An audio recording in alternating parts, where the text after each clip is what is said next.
Alright guys, TacticalRab back again today. Hope you are all doing well and enjoying your day so far, and I thought it was about time we did some power rankings for the upcoming Call of Duty League 2021 season. Some very interesting matchups, of course, coming up this weekend. Want to hear your thoughts in the comment section about what your power rankings are for the upcoming season. We may have to redo this after this weekend or just before the season starts on some additional information from, well, scrims, and also, of course, how the matches go these coming days. Going to do some predictions as well for the games tomorrow. Also, you guys have been asking, are you going to team up with Draftbuff once again this season to bring you guys the best fantasy esports content on the market? That is indeed the case. So thank you very much to Draftbuff for sponsoring this video today. Definitely the best fantasy esports platform I've had the pleasure of using. And this weekend there's no official matches on display, but you can join a fantasy league with either your friends, or you can just find one here on the website or on the app. They have a nice new website now for this upcoming season. You can join a fantasy league and get ready to keep an eye on which players are playing well this weekend so that you know who to draft for your league for the upcoming season. Because these matches aren't official, there's no points on the line this weekend, but as soon as the league kicks off, these fantasy leagues where you can get 8 people together and draft your team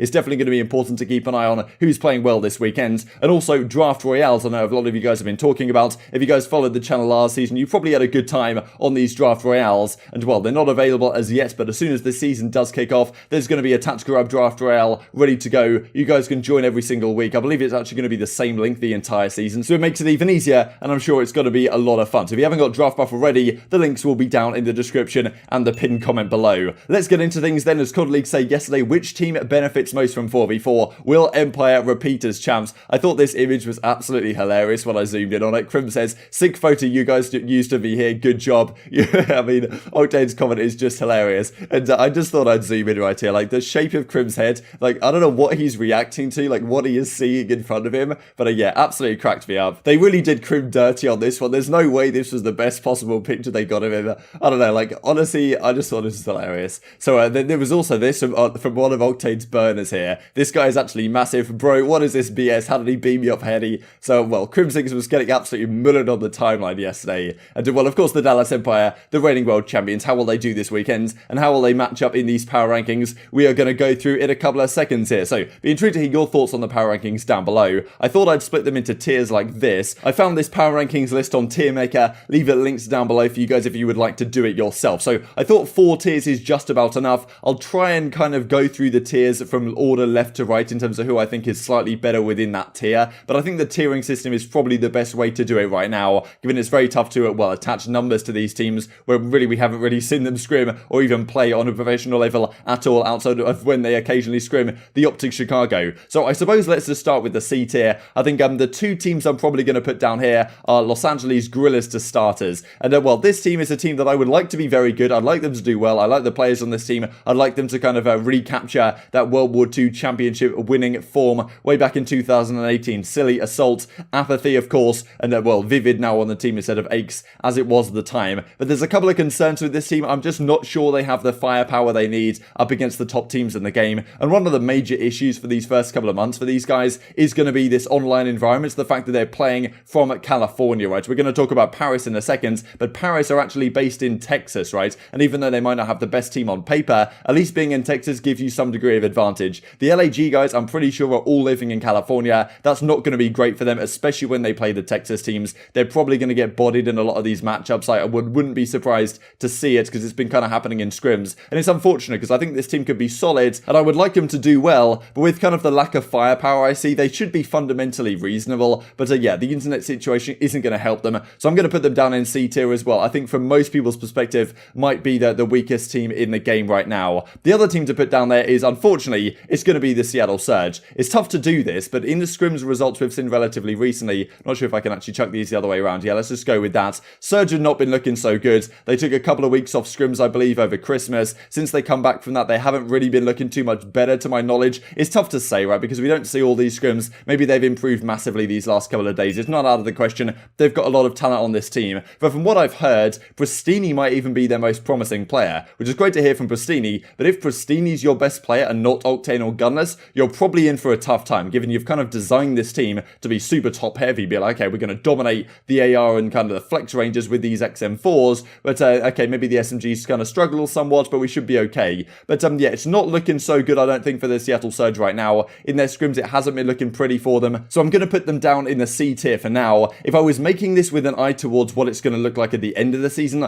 I might put them somewhat higher, but I also wouldn't be surprised to see this team make a roster change at some point, and then of course that brings some uncertainty into the mix. So let's move on to the B tier then. There's a few teams I think we should put down here. I think I'm just going to chuck them in and then we'll talk about the order later. So I think New York, London, Paris, and what's the other one? Toronto Ultra probably belong roughly in this tier. It's quite tough to order these guys, but the Paris Legion honestly aren't as bad as I think a lot of people were thinking they were going to be. I think they've put together a reasonable squad on paper. Fire seems to be solid. Scrap certainly has the fire back. Aqua's always been a solid main assault rifle, and Classic is a player that knows how to win at the very least. So all things considered, Paris are okay. And as I said, they're based in Texas, right? So I think I'd probably put Paris as maybe the 10th best team. I think Ultra have been looking relatively solid. I might actually chuck Ultra further up a little bit here, and maybe I'll put the Royal Ravens slightly above the New York Subliners if I want to do it within that grouping. As New York Subliners, also they're in a tough spot right now. Maybe they even go slightly below Paris, to be honest. Maybe I'm tempted to do that just because of the shambles that's happening with their teams. Zuma has to step away. Diamond Con, Makasim and Clayster, how good is that going to be on paper? It's somewhat difficult to say, and of course this weekend up against the Dallas Empire, they're going to have a tough time no matter what.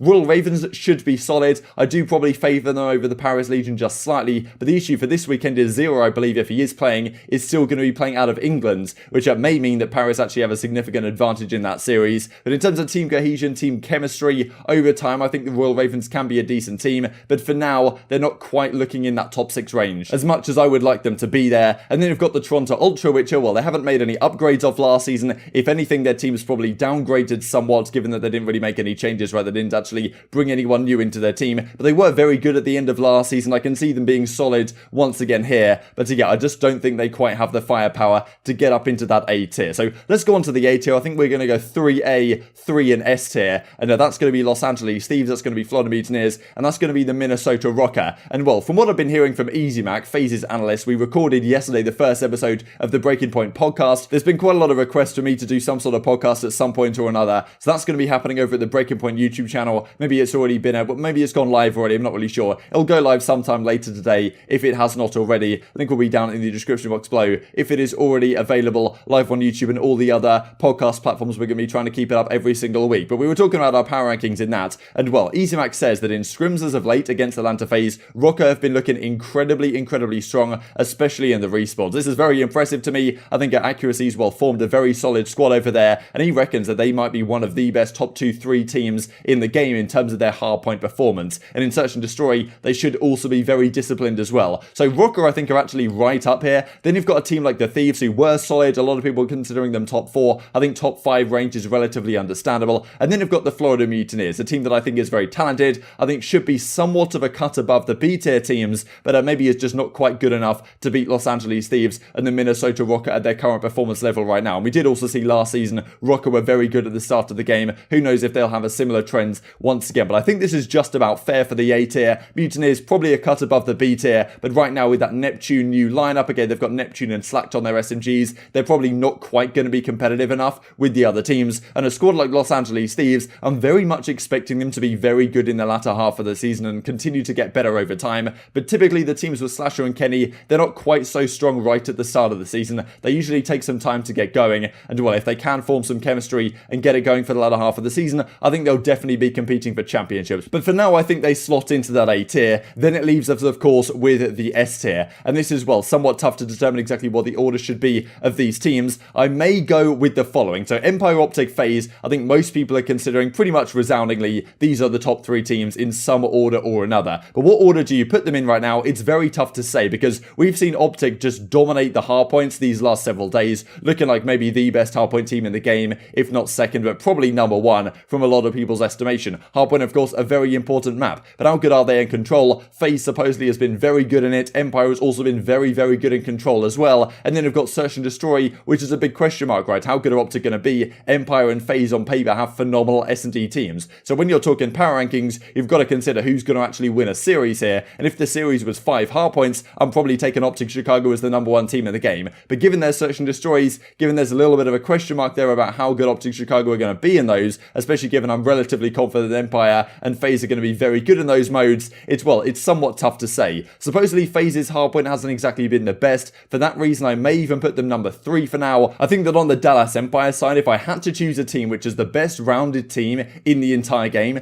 that's that's probably going to be the best on average across all 3 game modes. It may well be the Dallas Empire in this early, well, from what we've seen early online so far. But it's very tough to call between, I think, these 3 teams at the top. I think any of them could be the best team in the game on their day. I mean, the fact that we're not even talking about FaZe being a top team, given the caliber of the players on that squad, shows really that at any moment these guys could just click and will completely take over the scene. But OpTic Chicago always very, very good at the start of the season. These OpTic Gaming guys, wouldn't be surprised to see them maybe win the first stage, or at least be very, very competitive. I'm sure they will be. But maybe the Dallas Empire, as the reigning world champions, I'll keep them in that just about number 1 spot for now. But I think this S tier is relatively clear cut. So this is, I think, what I'm going for. I'd be intrigued to hear your thoughts in the comment section below, exactly where I am wrong in this list and where you would decide to go with things relatively different. And I thought I'd mention just before we finish then, as a result of this, what exactly are my predictions for this weekend. So Dallas, New York, I think that's going to be a relatively comfortable victory for the Dallas Empire. Going to take them in probably a 3-0. I'm not really sure subliners can compete here. Los Angeles Guerrillas Surge, that's an interesting game. Once again, of course, last season we saw a number of matches between these teams. The Seattle Surge ended up winning. I think this has a game 5 written all over it. I think I may even slightly favour LAG in that final S&D, so I may go 3-2 LAG in this one. I think they may be a little bit more disciplined. The reason why I had Surge above them on the power rankings is really because that LAG are in California, so when they're playing against a Texas team, they might really struggle, whereas Seattle Surge aren't in Texas, so maybe they have more of a fair matchup here. FaZe Mutineers, I think probably a 3-1 to Atlanta FaZe. I think the Mutineers could probably take a map off them. They seem to be a relatively solid team.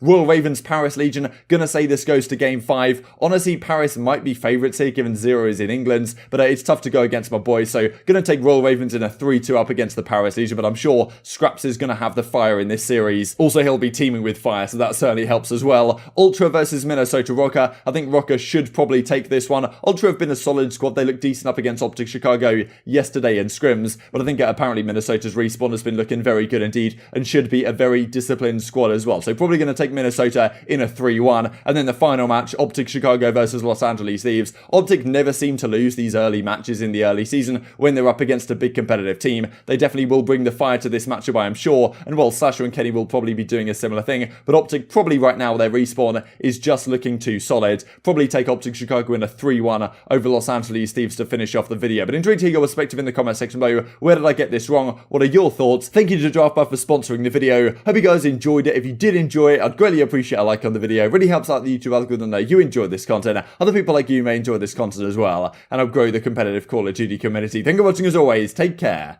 and I will see you next time.